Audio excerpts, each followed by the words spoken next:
Colorado's governor is now asking the public to vote online on whether to build his controversial $29 million pedestrian bridge project on the front lawn of the state capitol. The governor launched that online vote today, as we learned that Democrats and Republicans in the next committee to consider that project are unanimously opposed. It's hard to see where you can justify the funding for something like this. Democratic Governor Polis has done the impossible. This is a $29 million art installation that I believe is financially irresponsible and completely tone deaf. The governor has united Democrats and Republicans in opposition to his idea to build a pedestrian bridge on the front lawn of the state capitol to celebrate the state's 150th birthday. I don't care if you're Democrat, Republican, this isn't right for our state right now when we're going to be facing some really difficult decisions from a budgetary standpoint. The next stop for the controversial pet project is the Capitol Development Committee, where all 4 Democrats and 2 Republicans tell us they oppose the project. I just have not heard from it. Have not heard a clamoring of people saying we must have this bridge. So the governor is launching an online survey where people can vote on whether to build his bridge. I can't tell if you're looking for a justification or looking for an escape route. Well, I'm hoping it's clear one way or the other, Kyle, right? Like what I would hate to see is 50.1 to 49.9. I'm really hoping 60-70% of people want to see a walkway, 60-70% of people don't want to see a walkway, want to see something else. Staff for the governor, who made his fortune in e-commerce, sidestepped our questions on whether this online vote will be binding. You know the internet, so you know the internet surveys are notoriously easy to game and manipulate. We used a lot of techniques to make it hard to game. I mean, yeah, sure, somebody can vote once from their phone and once from their PC. If you're really passionate enough to vote twice, go for it. But no, you can't just stand there voting multiple times on your device. It won't let you do that. The governor continues to claim the bridge will cost $18 to $20 million.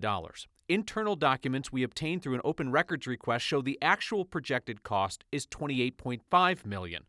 Polis says $8.5 million of that will be taxpayer money, and his office is courting wealthy donors for the rest. Your philanthropic supporters, those folks, that's their money for them to spend as they wish. Colorado is facing a situation where families could lose health care, families and kids could lose food benefits. Do you think your donors would be willing to pay for health care and food for those families and kids if you asked them to spend the money on that instead of your bridge? You know, donors across Colorado spend hundreds of millions of dollars to support the social safety net. Philanthropies that are associated with that, nonprofits, whether it's housing and homelessness nonprofits here in Denver, whether it's healthcare services across the state. And yes, with the cutbacks in the federal funding, and you know the state doesn't have the available funds to fill those, that could be about $500 million or more. We hope that philanthropy steps up to do that. And that's why, again, in this context, one of the questions we ask is, do we want to do nothing to celebrate our birthday? That's fine, that could be the case. Or do we want to be able to celebrate our 150th birthday and our nation's 250th birthday? We have a link to the online vote on the governor's bridge in this article on 9news.com.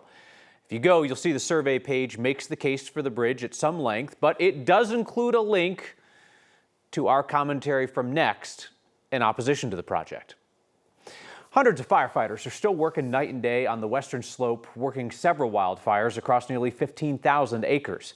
And then a fire from Utah just rudely crossed the state line into Colorado. The 13,000-acre Deer Creek fire crossed into Montrose County near Highway 90 this morning. This is video of that fire burning in Utah. We do not have similar action in Colorado right now. Vast majority of the burn area is on the Utah side, but this thing's still running, only 7% contained so far. It's one of 3 fires burning in Montrose County currently, including the 4,000-acre South Rim fire. That's the one that shut down Black Canyon at the Gunnison National Park. Then there is the 2,000-acre Sowbelly fire, which is burning in Montrose, Delta, and Mesa counties. No contain on any of those fires. Then you got the Turner Gulch fire burning near Gateway in Mesa County. That thing exploded overnight, pushed about 8 miles east. It's up to 8,000 acres and it's burning uncontained. People were evacuated between mile markers 131 and 134 on Highway 141 around midday today. As those fires burn in Colorado, one of the state's most powerful tools to fight the fires is sitting unused at an airport. Our Mark Salinger explains. The Firehawk gets a lot of attention. This helicopter can get anywhere in Colorado within about an hour. That's the kind of resources we need. But the helicopter isn't going anywhere right now. As at least 5 active wildfires spread across the state in the peak of summer, the state's $24 million purchase is sidelined for maintenance. The Colorado Division of Fire Prevention and Control says the Firehawk was taken out of service on Sunday, and it could be down for several weeks until the work is complete. The maintenance is required and based on flight hours. The new helicopter will join a fleet of emergency response aircraft to get our first responders off the ground sooner, quicker. The governor first announced the state was buying a Firehawk in 2021, but it didn't fly until 2024. It was very frustrating that there were a lot of delays in the process that were beyond our control. For an entire year, Colorado paid pilots and mechanics $2.3 million to fly a helicopter that hadn't even been delivered yet. The delay a couple of years ago cost taxpayers millions. Now the Firehawk is back sitting at the airport. The state says it has other helicopters and planes strategically placed around the state to respond to fires as they happen. However, the hype around this Firehawk as this game-changing tool in fighting fires clearly shows just how important this asset is. At least for the next few weeks, the Firehawk will only see the inside of a hangar. Well, that's unfortunate. And the state was getting a second Firehawk so we could have like a mating pair of Firehawks. Something like $50 million on Firehawks. As far as we know, the state hasn't gotten that second Firehawk helicopter delivered. It was supposed to be here in 2025. As far as we know, haven't gotten it yet. Well, once we get it and they have some time together, then they'll make little baby Firehawks and we can finally get after these things. All right, Mark, thank you. The city of Denver is joining dozens of other cities and counties to sue the Trump administration over threats to defund so-called sanctuary cities. Denver's one of nearly 50 municipalities suing in federal court in California. They claim the Trump administration is overstepping its constitutional authority by threatening to withhold funding from cities and counties that limit law enforcement cooperation with immigration agents. The cities argue they can't be forced to carry out federal immigration enforcement and rack up the costs of detaining people in local jails. And they point out that the courts have struck down similar funding threats during President Trump's first term. This is the fourth time that Denver has sued over lost federal funding since Trump took office. But today, the city announced that some of that federal funding has resumed. Last month, Denver sued over a pause in Department of Homeland Security grants that refund cities for security programs, specifically around detecting and preventing nuclear or radiological threats.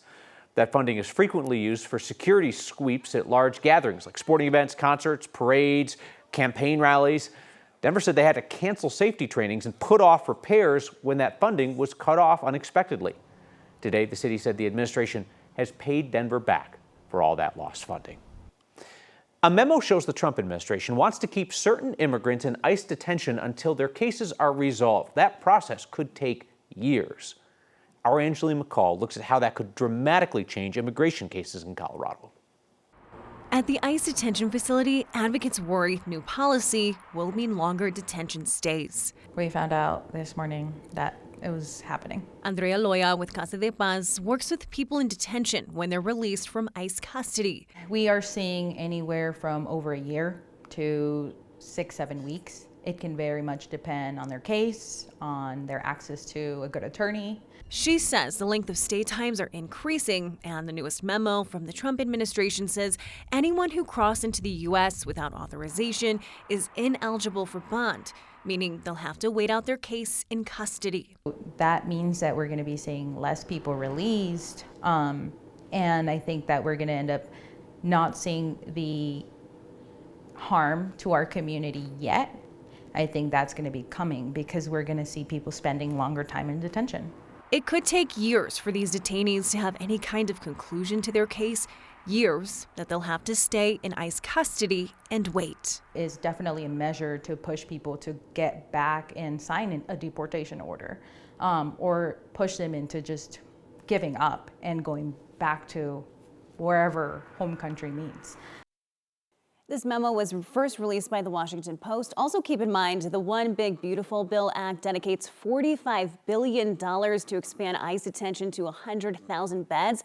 That's about double the current capacity. Loya says this is one strategy to potentially meet that quota, Kyle. Yeah, I feel like a lot of us are just beginning to grapple with the idea of what the Trump administration wants ICE to become, right? They want it to become the largest federal law enforcement agency, supersizing its operations and its presence around the country. Yeah, we're talking about increased detainments. We're also talking about increased ICE arrests. Right now, those land at about 3,000 is what the quota from the Trump administration currently calls for. They want to up that to 7,000. And so, yes, definitely increased enforcement. And this is certainly part of that. All right. Angeline McCall, thank you. A second person has now been convicted for the killing of Ma Kang, the woman who came to Colorado from Myanmar and became a leader in the refugee and immigrant community here. You may recall years ago, Next viewers helped create and have helped sustain a scholarship in her name ever since. It's been 3 years since the day that Ma Kang was killed outside her home in East Denver. Investigators say it was not targeted, it was a stray bullet from a shooting. A jury found Pa Ray guilty of murder along with other charges. He'll be sentenced next month. Back in May, a judge sentenced Lou Ray to life in prison in connection with Ma Kang's death. 2 other people have pleaded guilty and are expected back in court on Monday. Aurora City Council's struggle with public comment is real. After telling citizens to shut up, Aurora's going to let them speak again. And it's kind of like Shark Tank, but for making state laws. Maybe one legislator out of this building decides that our policy proposal was something they'd like to implement. It's teenagers who have the big ideas for our future. They just need the buy-in from state leaders. That's next. State regulators are ordering RTD to add a safety feature to a problematic strip of light rail that's seen a couple of crashes. RTD says they're trying to make the changes, but they can't afford all of them. There have been 2 notable light rail crashes at Sable and Exposition where the track makes a 90-degree turn. In 2022, high speed resulted in a light rail derailment that injured 3 people. That crash closed 4 miles of the R line for 2 months. In 2019, a passenger's leg was severed in another derailment. The Public Utilities Commission, which oversees RTD's light rail safety, required RTD to install what's called ATS, automatic train stop. If a train's going too fast approaching the curve, ATS hits the brakes. RTD says only one company has submitted a proposal to do that work, and they're asking for more than RTD budgeted for it. Right now, the speed limit in that area is reduced, and the trains are forced to stop before they go through the curve. Tomorrow, RTD will ask state regulators to delay the required changes while they look for an alternative. It's been less than a month since Aurora City Council voted to indefinitely cut off public comment to shut protesters up. Well, it turns out indefinitely meant a couple of weeks. City Council's already reversing course after getting sued.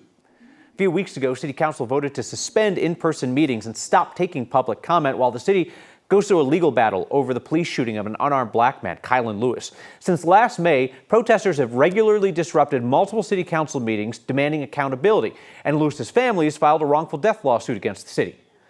The decision to cut off public comment then sparked another lawsuit from an activist who claimed that that was a violation of her right to free speech. So last night, Aurora City Council decided they're going to bring back public comment for now. Ask that if we go forward with this, it goes forward continuously if the rules are followed. I think we're in good faith trying to bring back the listening session to be able to hear the public, whoever they are. And that was my understanding. I mean, if everyone is going to continue to play games, I don't know where this ever ends up. There are still limitations on public comment before Aurora City Council. It's a shorter session. Each speaker gets 2 minutes to speak, and it will not be face-to-face in chambers. City Council will continue to meet virtually only until the legal case is resolved.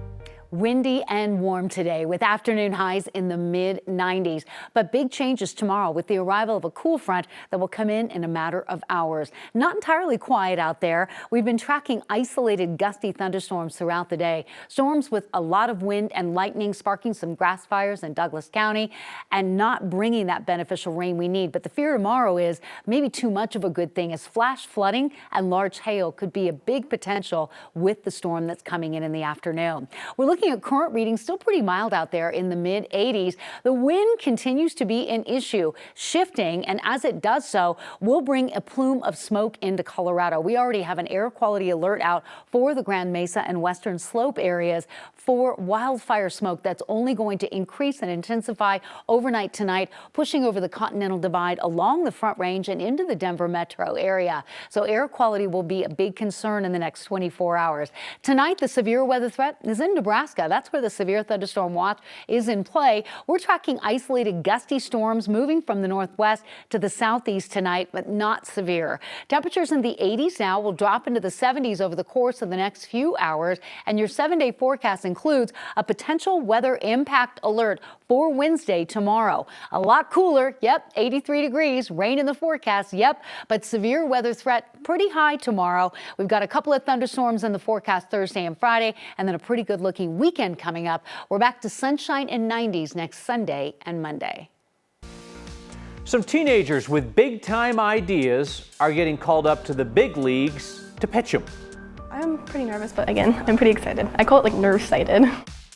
Nerve-sighted is amazing. This is an annual tradition that's made real law as young people tell legislators what to do. Hey, a reminder, you can catch Next streaming each weeknight, 6 p.m. on 9 News Plus, free to download and watch. And Next is a podcast wherever you find those.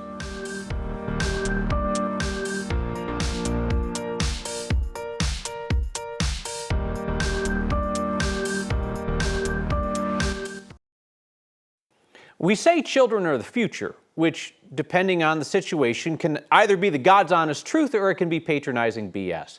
Colorado, though, puts its power where its platitudes are each year, giving a youth advisory council a chance to shape state law. The whole year has been kind of working towards this moment. The meeting has been called to order. I'm excited, but I'm nervous. What they're putting on the table is important. We believe that every student in Colorado, regardless of their zip code or income level, deserves a fair shot at success. This is a phenomenal concept, and I think it's important that we elevate the voices of our young people. The problem that the Environmental Committee has identified is that regulations in Colorado are not enforced equally. Our main hope is just that the legislators get to hear what Thank you, and thank you for that. youth are experiencing and get to hear what youth care about. As Coloradans, we should be proud of our state's natural beauty, but plastic is polluting our beautiful natural landscapes. Rural and under-resourced students deserve equal opportunities for higher education. That's what our policy recommendation aims to do: achieve small, realistic, and manageable change. It was very nerve-wracking at first. I'm so proud of them for completing their COIAC commitment. I actually felt very proud of I actually am an expert in this topic, and it's a really inspiring moment, I think, when you're advocating for something. They're definitely listening and looking to see if this is something that they want to contribute to. So yeah, I would say it's intimidating, but it's also exciting. I hope that maybe one legislator out of this building decides that our policy proposal was something they'd like to implement. Thank you, Sophie. When we return, feedback on the online vote about the Governor's Bridge project. Some of you have been creating mischief. That's next. You literally sent in too much feedback about the Governor's Bridge project for me to read it all. I will get to it all eventually, but my goodness, people have feelings about that. And this whole idea of an online vote to decide the future of the project. Star wrote in, stupid blank survey built to show support. That's the thing, Star. I don't know. I don't know if this whole game is to prove that there's support for the project or to give the governor an easy out to be like, well, people don't want it, so we're not going to do it. And as for whether or not people can game the survey and vote more than once, here are the folks who told us they did: Wilson, Mike, Consuelo, Derek, MB, William, Mandy, Eric, Matthew, Christine.